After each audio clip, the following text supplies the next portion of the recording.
Alright, what's going on, people? So today I'll talk about a fight that I'm really excited about and something that I'm really looking for. And that's going to be the fight between your Ugas versus Errol Spence. I'm going to talk about who I think will win and some of the things that leads me to believe that that guy will win. So let's get right into it. So let's first take a look at Ugas and his jab, okay? Now, if you look at the tail of the tape, Ugas is actually longer than Errol Spence. Or, no, Errol Spence is actually longer than Ugas by like 2 inches. So, because of that, you may believe that Errol Spence's jab will work better than Dennis's jab, which is, again, that might be true if Ugas was not a great counterpuncher. Now, if you take a look at the utility of the jab and how Ugas uses the jab, he uses it as a counter, okay? And if you look at the jab of a guy like Errol Spence, he tends to reach far in order to land the jab. He tends to follow it through it. He doesn't throw it like a snap. He doesn't throw it like Muhammad Ali. He throws it like a Miguel Cotto. Miguel Cotto, when you see him throw the jab, it really follows it through, it really pushes it to the target. And that's something that's really dangerous because Ugas can take advantage of it and he can come over the top just like he did here against Robinson. So let's just look at a few clips in order to see how he does it a whole lot. Okay, so here's another one. Boom.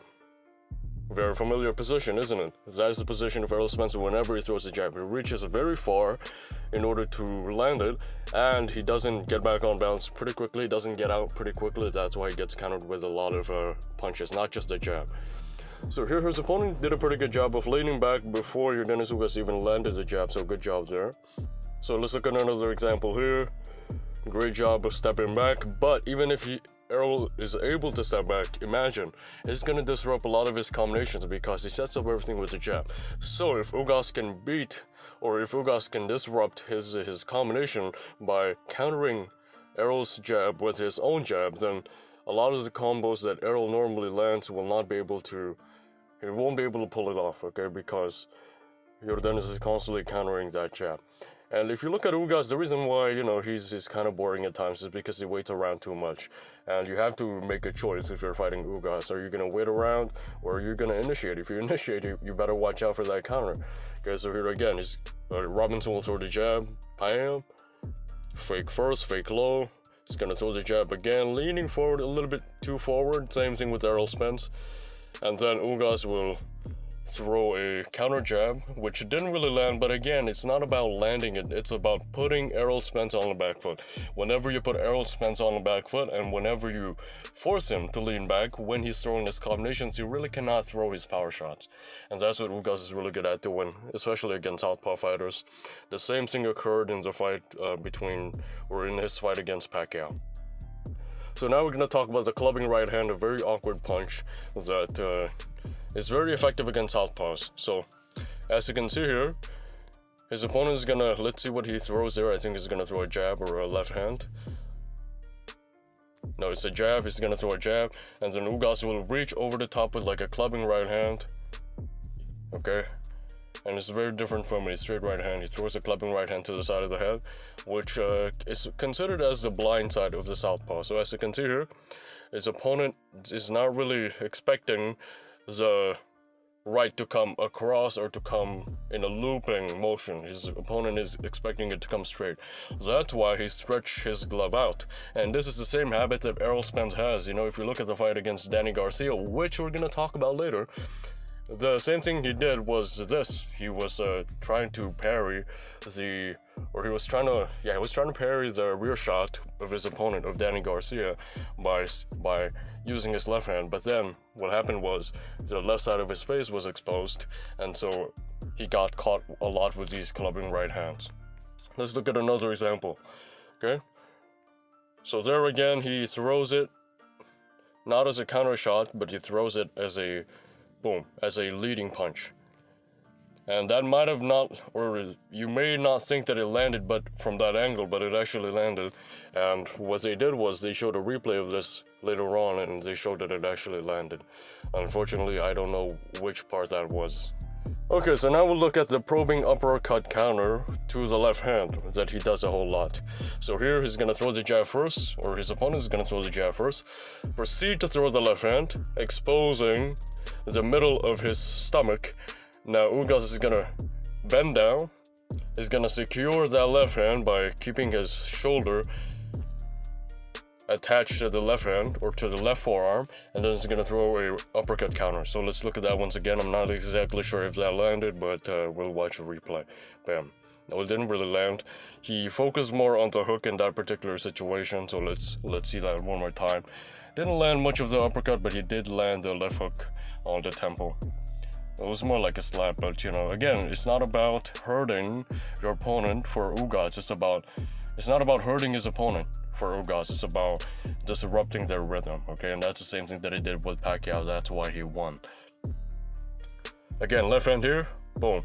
Middle of the body is exposed. Whenever you throw the left hand, whenever you throw the rear hand, it's inevitable. You're gonna have to square up. And by squaring up, now the middle of your body is exposed, and it can be caught with an uppercut. And then he tried to follow it up with a half jab, half hook, which didn't really land as well. Now, the reason why I think this will work against a guy like Errol Spence is because if you look at Errol gets out of the way real quickly whenever his opponent counters, okay? So again, it's not about hurting Errol, it's about disrupting his rhythm. And I think Ugas has the ability to disrupt the rhythm of Spence and make him hesitant to come in. Same thing happened to Manny Pacquiao, although Pacquiao was much shorter than Spence, obviously. But that happens to a lot of his opponents, even Sean Porter, you know. So here again, probing uppercut counter to the body, bam, as his opponent throws the left hand. Now, Errol Spence is very vulnerable to this because, like I said, if you look at the way he throws his left hand, he reaches for it very far, and he tends to overcommit to it. At times, it doesn't get back on balance really quickly, and that's the reason why a lot of counter-punchers like Danny Garcia, I wouldn't consider him a counter-puncher, but he does have some good counters in his arsenal. If you look at his last fight, if you look at Spence's last fight against Danny Garcia, he got caught a lot when he threw his left hand because he overcommits to it and it doesn't get back on balance pretty quickly. Let's look at another one here. Again, it's gonna bend down. It's more of a hook for this particular instance, but I think he still tried to land it on the center of the stomach or on the solar plexus. And it's more for the right hook, so here Robinson actually threw his right hook, overcommitted to it, bam, and then his body ended up being in a bladed position. That's why instead of throwing the uppercut, Ugas decided to throw a right hook because the center of the body is right there. So now we'll look at the 2-1 counter of your Dennis Ugas. So he's going to throw a right hand first, and then proceed to throw a half hook, half jab over the top. Okay, so let's look at that one more time. 2 to the body, 1 to the head. Very good skill at changing levels. This is the exact same punch that Pacquiao used to knock down Thurman. However, Pacquiao is obviously a southpaw. But the same concept applies, and the reason why that works so much is because whenever you go down to the body, your opponent has a tendency to drop their guard completely, and by then you can throw a hook over the top, okay? Or a hook, or a jab over the top, I should say. You can throw a hook over the top or a jab on the top of the head because their guard is completely down. Alright, so now we'll look at the Garcia versus Spence fight, and we're gonna see the difference between that, or how the techniques of Ugas will carry over to the fight of Spence. So the first one is a clubbing right. We're gonna see this. He's very vulnerable for the clubbing right, and the reason why is because whenever he tries to defend the left hand or the right hand of his opponent, he tends to stretch it out because he's assuming that it's gonna be a straight right hand instead of a clubbing right. And so whenever his opponent does throw a clubbing right, he gets caught right on the chin or right on the temple, just like he did here. And he makes up for it sometimes by leaning back too far. But again, if you got a guy who knows how to follow up, he's gonna be really overwhelmed by that. But fortunately, Garcia was a one-and-done kind of fighter in this fight, so here he's gonna land that same punch, that same clubbing right. And again, you saw the response of Spence there. He dropped his left hand, or he didn't drop it, but he didn't get to cover the left side of his face on time, and so he got caught with that clubbing right hand. Let's look at more example here. Let's see what happens. He's gonna again throw that clubbing right, and Spence once again fails to cover that side of his face, and he got caught right there where he responded a little bit too late. And this is not the fight. This is not just the fight where it happened. It happened in a lot of his other fights. I'm not really sure about the names of the opponent, but if I look for it enough, I'm going to remember that fight. It was another orthodox fighter which rocked him, and he got caught with that same clubbing right hand, or some people would call it looping right hand. So now the next one is going to be the overhand right counter. So again, here's going to be the left hand, and his opponent, or Garcia, will come over the top with that overhand right. And again, he's very vulnerable for those kind of shots because it's almost like his blind side, you know. Every single fighter has their own blind side. A lot of people, they are blind to the uppercut, so you have to keep hitting them down there, you know.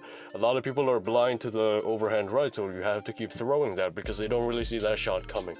And so that's the blind side, or that's the punch where Spence really has difficulties defending it. It's the overhand right and it's the clubbing right hand. Again, here's another example. It kind of grazed him right here, and a lot of people, even the commentators, they were like, you know, that didn't really land. But when they checked out the replay, they actually saw that it did land, and it did graze the side of the face slightly when Garcia landed that shot. So now it's going to be the straight right hand. Again, everything is right hand related for Spence. Whenever he throws the left hand, again, look, he's very heavy on the front foot. He's going to throw this left hand very heavy on the front foot. So all Garcia has to do really is just throw that right hand like a snap, and then he got caught right there because it's very heavy in the front foot. It doesn't get out on time. For that particular one, he was able to lean back on time, but again, it's not about hitting Spence for Ugas. It's just about disrupting his rhythm and his combinations, breaking his confidence, and that's something that Garcia did slightly for this fight, but later on he got overwhelmed by the volume, and Garcia isn't really as good of a counterpuncher as Ugas is, so I'm pretty sure that Ugas will have an easier time dealing with the pressure.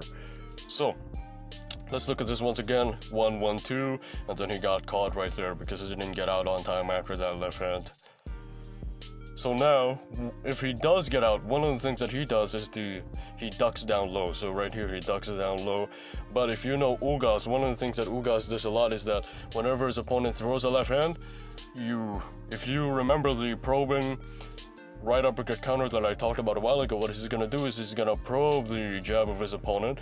He's going to take that away, and then he's going to duck under the left hand. He's going to bend below the left hand, and then he's going to come up with an uppercut. Or if he doesn't do that, what he's going to do is he's just going to take a slight step back and then throw that right uppercut.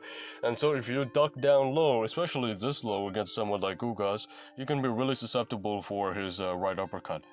And that's a habit that Spence has. If he doesn't step out, he's going to duck down after the left hand. So that's one thing that Ugas can work on. He can work on, you know, after Spence throws this left hand, leans too heavily on the front foot, one of the things that he can do is he can step back, you know, he can step back with this back foot and then catch Spence with an uppercut. And as you can see, Spence isn't really looking up when he ducks down, he looks down. So the uppercut can really be something that's unpredictable in that particular situation. So now we're going to look at the body shot vulnerability and how Spence becomes open for the headshots whenever his opponent throws the body shot. So here, watch how he drops his guard all the way down whenever his opponent throws the right hand. He drops it all the way down. And if you know Ugas is someone who's really good at changing levels. Even though, again, he's not as powerful as a Garcia, he's not as powerful as a Pacquiao, he definitely has the counter-punching, or he definitely has the speed in order to change levels and to catch or to outpoint Errol Spence. So right here, as you can tell right there, Garcia decides to throw a body shot. Bam, bam, bam, boom. Headshot first, body second. Look how Spence drops his guard all the way down. Very open for the headshot. However, he did a pretty good job of stepping back right after that. So now, we're gonna see the straight right hand here first, or the short right hand. And then notice how, again, when Garcia decides to throw that right to the body, Spence drops his guard all the way down, leaving his head exposed. Now, one of the rules for defending body shots, you kind of want to drop your elbows, but you don't want to drop the guard. Unfortunately, Spence has a habit of dropping the guard together with dropping the elbows. There's a way of dropping the elbows without dropping the guard, and that's to bend your body down, to bend your upper body down. And that's not what Spence does. Spence drops his guard all the way down whenever he defends a body shot. So if you want a closer example, if you want a better angle, here's one. Boom. Okay, that's more of a right hook to the solar plexus. And he was moving laterally in that particular example, so it was kind of awkward, but like I said, look how he just crouches down right here with his chin up, with his guard down, and he doesn't really know how to defend these body shots at the middle. So again, there you saw the vulnerability of Spence in the body shot department. He's gonna bend down here. Garcia will throw the same punch, and as you can tell, again, if you have somebody who's good at changing levels and who's good at making the body shot and the headshot look the same from the initial angle, from the initial onset, then it's going to be really difficult to predict the kind of shot that's going to come. And so Ugas can really deceive him into thinking that he's about to throw a body shot and then he can come up top. Because if you look at the punch selection of Ugas, he's really good at making it look like the body shot is going to be a headshot, and vice versa. So here's the last example here. Garcia will throw another body shot, a right hand to the body, and watch how Spence just drops all the way down, he bends his upper body down, he almost bows down, he lowers his head, he lowers his guard, and everything just gets messy whenever his opponent throws a body shot. For some reason, he just becomes careless whenever he tries to defend these body shots. He gets into a very awkward position. Okay, so now we're gonna look at a particular punch that is very useful for Ugas throughout his career, and that's gonna be the body right hand. So it's the straight right hand to the body, and that's something that, again, Spence is very vulnerable to, because whenever he defends it, boom, look what happens. Chin is all the way up, guard is down, footwork is all messy, feet is all over the place. And so if you got someone who's good at following up after they throw that straight right hand, Spence is going to be in big trouble. Who's that guy? Of course, it's Yordenis Ugas. So if you've watched enough of Yordenis Ugas, you'll know that the straight right hand to the body is one of his expertise. And he doesn't throw it low too. You know, there are times like in the Pacquiao fight where he threw it low, but Ugas is really good at throwing it to the solar plexus. So same punch landed here. Right hand to the face first, and then he's gonna throw a right hand to the body now. Again, Spence bows down, feet is all over the place, he doesn't set his feet, guard is down, chin is up, and this is just a very awkward punch to defend for Spence. He doesn't know how to defend body shots too well. So there, same thing happened. Bows down, boom, drops the guard, chin up, feet all over the place. And if you got someone who knows how to follow up their shots, Spence can really become overwhelmed. If you got somebody who knows how to change levels, Spence is gonna get overwhelmed. Here's the last example here. Let's see. Straight right hand to the body once again. Here's a better angle actually. Boom. This is more of a half hook, half straight punch. And again, watch what happens. Spence goes down, he bows down, legs all over the place, guard down, chin up. And who the fuck can counter from this position? Nobody. It's a very awkward position. How do I know? Because this is actually how I used to defend body shots myself. And it's a big mistake. It's a big mistake. This is a very awkward position.